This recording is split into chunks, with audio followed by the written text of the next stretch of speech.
Hey y'all, what's going on? It's me, Jazz. How are you today? I hope you are okay.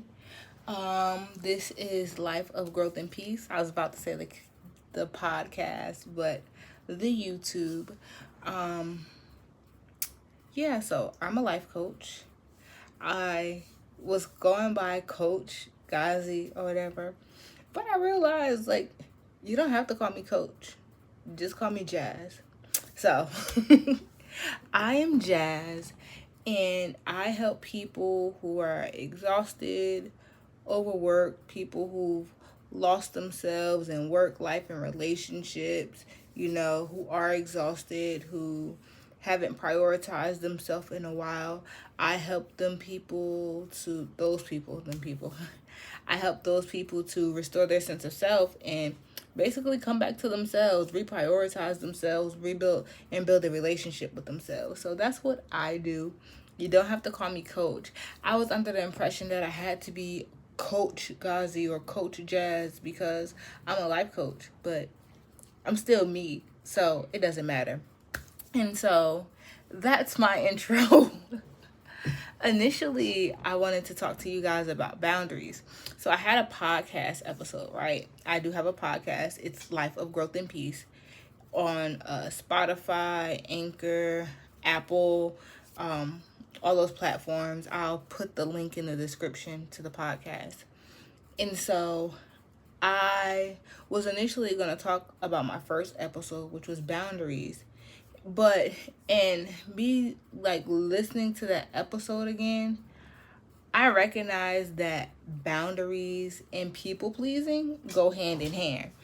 And this is getting good, right? And so, journey for a week, right? Well, I've already been on this journey a little bit, breaking the people pleaser in me and addressing the root cause of why I'm a people pleaser. But I was listening to my boundaries episode on my podcast, which is called Life of Growth and Peace. And just like you see it here on YouTube, it's Life of Growth and little special and sign shift 7 piece. I was listening to that, right? And I was going to talk to you about boundaries and just regurgitate that information, because when I talked about boundaries in that episode, that's where I was. So this time last year, that's where I was. Yeah, this time I actually recorded 6 episodes before I posted anything. And when I dropped the podcast, I dropped all those episodes at the same time. Don't know why, but anyway. Okay, anyway, right? So I was going to talk to you about boundaries and all of this good stuff on my podcast episode. But what I recognized is that lack of boundaries coincide with people pleasing, right? You don't have boundaries for people because you want to make other people happy. And you're so used to making other people happy and doing what other people want that you neglect yourself. And so therein lies our issue. And I say we because this is a me issue too, we've been conditioned to make other people so happy that we put ourselves to the side.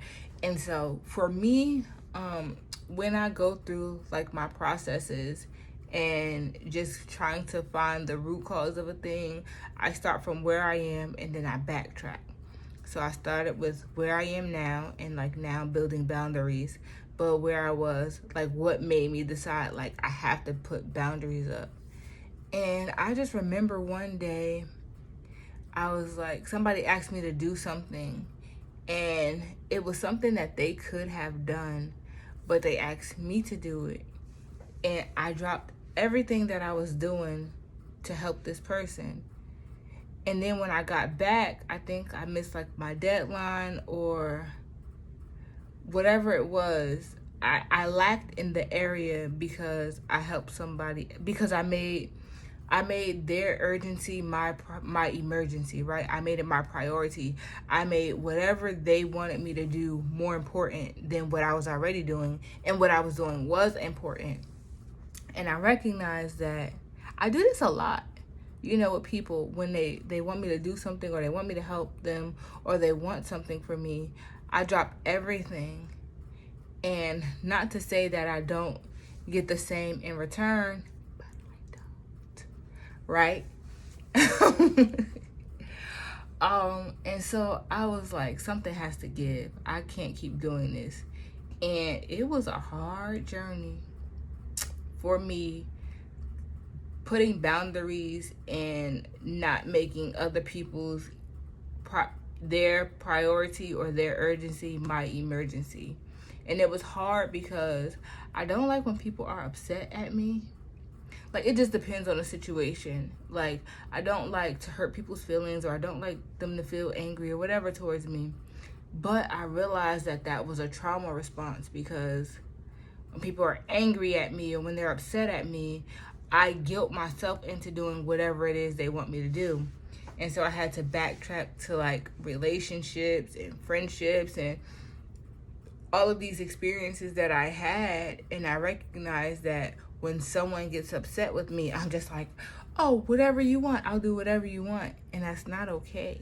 And so what I had to do was set the boundary, but also find the root, like, why am I like this? So I had to backtrack, and I'm sure it's different for everybody, but I went back to, like, I went from where I am now, why am I like this? And I went to, you know, before I got saved and before I did my journey, why am I like this? And, you know, relationships as a teenager and people I dated, and why am I like this? And then, you know, I found the root cause, which was growing up. I dealt with, you know, I wasn't raised by my real mom. She was for the streets.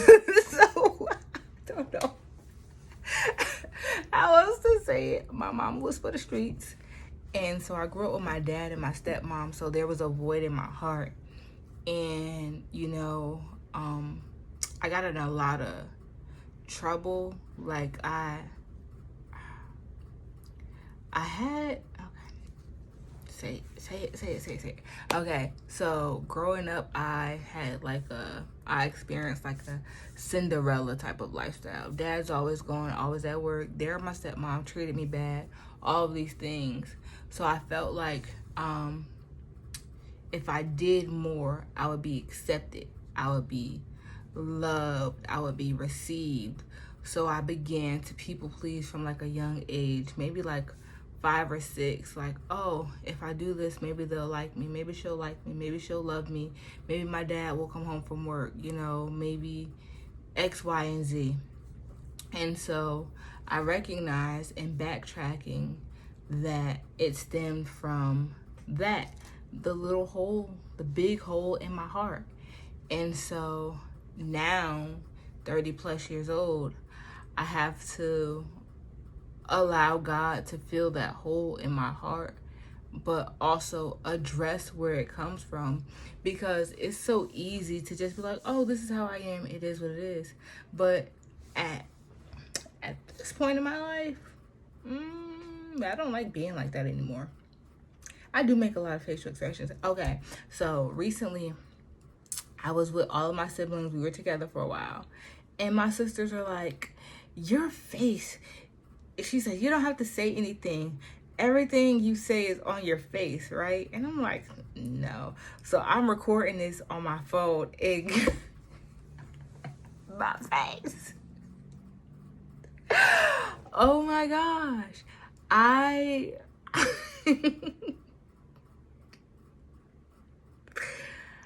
didn't know. I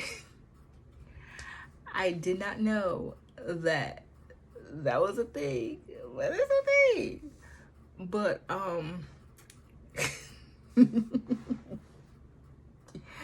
sorry. Okay. All right.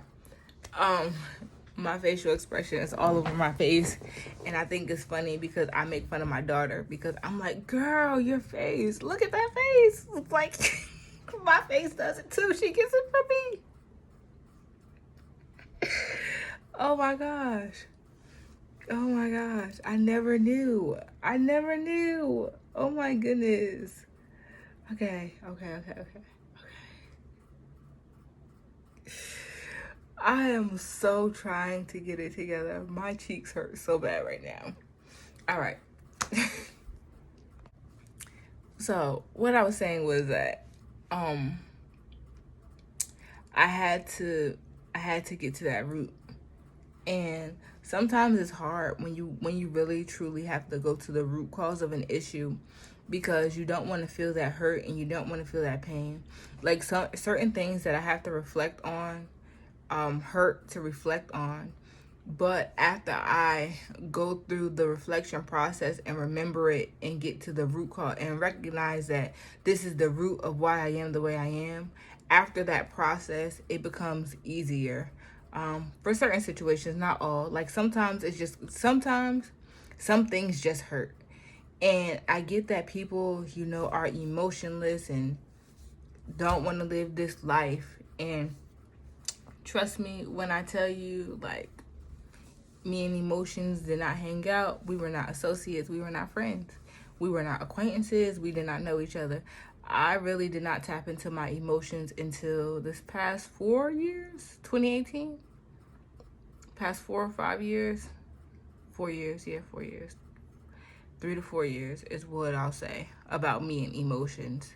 So I was completely detached from my true emotions. Like it didn't matter. I tried to be joyous through all occasions because that's the one thing that brings me true happiness, is being happy. So I try to get my happiness by any means necessary. So if you ever see me randomly out at the store or by myself or on the phone or with a group of people, wherever you see me, you're going to find that I laugh a lot. I find so many things to laugh at. I find things to smile at. I smell flowers as I walk by. I pet people's dogs. Like, all of those things, all of those seemingly small things that bring me joy, I do those things. That's who I am. And I'm okay with that. And so, I recognize that in people pleasing, sometimes people don't want you to be who you are. I dated someone who was like, "Why you always compliment people?" He had a problem with the fact that I would compliment people. And it was like, "Well, why are you jealous?" That was an issue that he had, an insecurity that he had, because I've always been confident in myself, so I can compliment someone without any shade, without any ill will. Like, you'll listen. I pull my car over to compliment people. I yell across parking lots. I stop people, and I do it in a very dramatic way. Okay? I'm like, wait a minute. You look cute. Oh my gosh. You look good today. Yes, I hope your day is amazing. Like, I am so extra. I do. I pull my car down. Excuse me. I just want you to know you looking good today. And then I do my little dance. I do. And there have been people like, "Why are you like that?" I worked at a place, right? Okay, so I worked at this place. It was like a fast food restaurant. And whenever the customer would come up, I was like, "Hey girl, how you doing?" And my coworkers used to be one day, it was three of them. They pulled me to the side. All three of them pulled me to the side, like, "Why you talk to the customers like you know them?" I don't know. Because when I see them, that's the first word. "Hey, how you doing?" And they're like, "But you don't know these people." They're like, "You're complimenting people. Like, you told that lady her wig was cute and it was not. It was trash and blah, blah, blah." And I said, "Okay, that's how you feel about it. How you feel about her wig and how I feel about her wig are two different things. I thought she looked nice. I thought her hair was cute." And they're like, "No, you need to stop," and blah, blah, blah. And this is like a few years ago. And I could have stopped. I could have allowed what they wanted for me. I could allow them to kill my joy. I could have allowed their preference over my purpose. I could have allowed it. But it brings me joy. So what do? Hey, how you doing? And people ask me all the time, do I know you? No, I never met you before. Like, I was in the bathroom with this lady. I'm like, hey, girl. Oh, my gosh, you look so cute today. And we had a whole conversation. At the end of the conversation, she's like, where do I know you from? I'm like, nowhere. I've never met you. Never met you. I've never met you. I've never seen her again after that. But it is what it is. That's just who I am. And I'm okay with it, you know. And people pleasing, sometimes we lose our identity in pursuit of other people's happiness. And so the harder I fought for my identity, the more people were unhappy.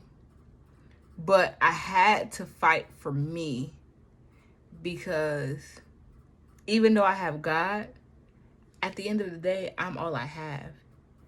And so I recognize that in relationships and in associations with people, I always want to make them happy.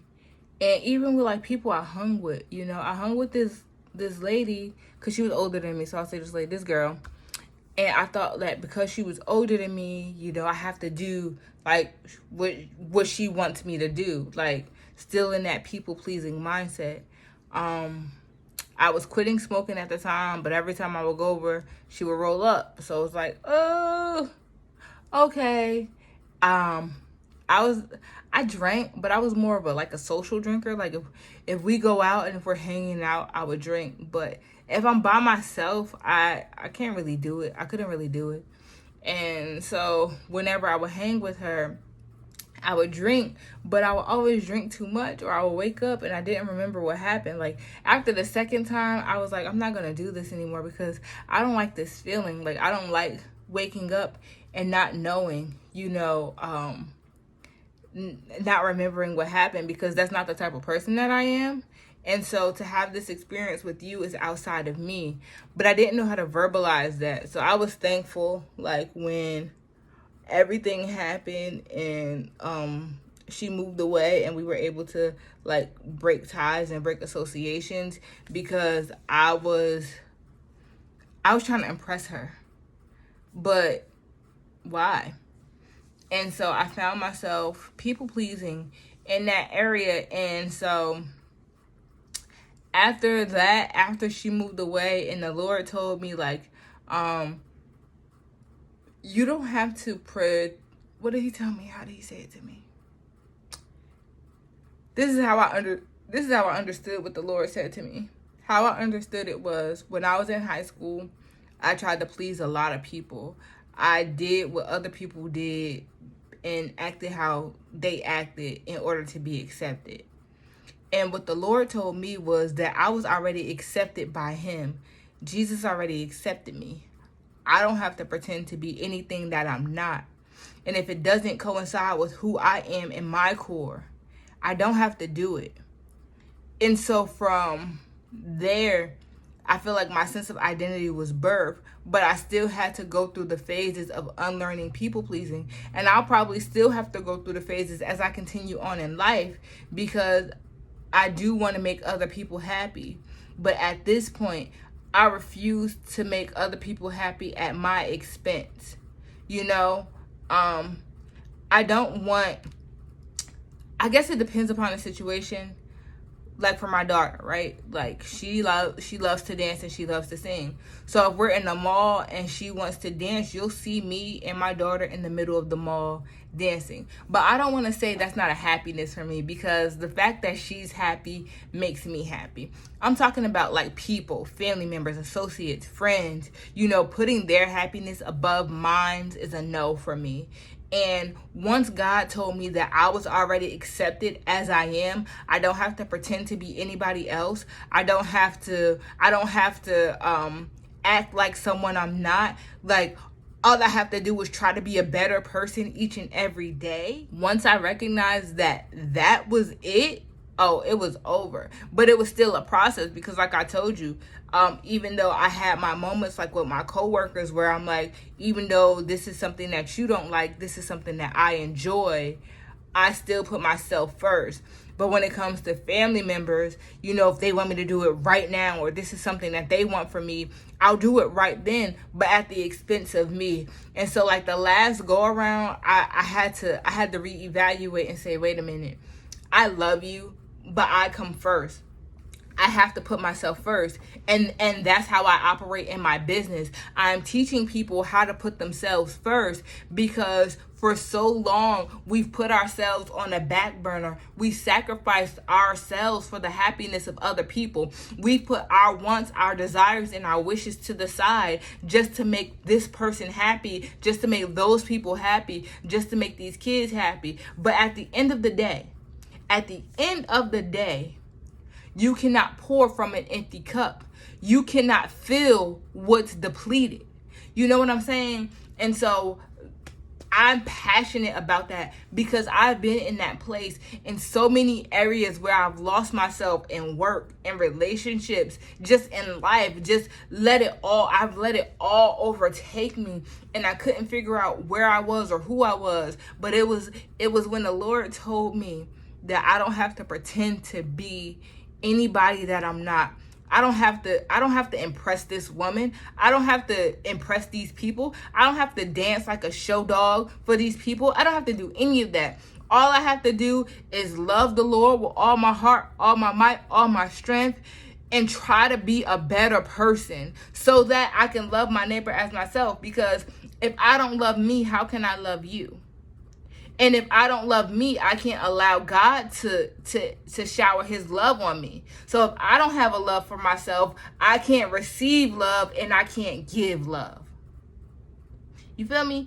And so with that, that was my game changer. I was like, wait a minute, hold on. And that was the catalyst. Like, I know I was a little bit all over the place, but the catalyst of it all was being in relations with people and trying to make them happy and putting their happiness above my happiness. And then it got to the point where the Lord was like, you don't have to do that. Because also people will take advantage of you, even family members, even the people you love the most. So what the attack of the enemy is, it won't be a stranger. It'll always be the people closest to you. Because if it can hit home, then you'll walk away from Christ. You'll turn your back. You don't want nothing to do with this, right? Because of all the people, why would it be this person? But why not that person? This is the closest person to you. This is the person that knows you the most. You get what I'm saying? So it was one of those situations where even though it was a hard process, in hindsight, it makes perfect sense. Like now that I'm able to sit back and look at it and see and recollect my journey, it makes perfect sense, and I'm okay with it, and I'm happy with it. And that's it. That's life of growth and peace. I'm at peace. I've grown. I'm living my life of growth and peace. That's it. All boils down to that. So I hope this has helped you in some way. I will link my podcast in the description. If you have any questions, comments, concerns, you can email me at lifeofpeace2020@gmail.com. I will link that there. I hope you have an amazing day. Bye for now.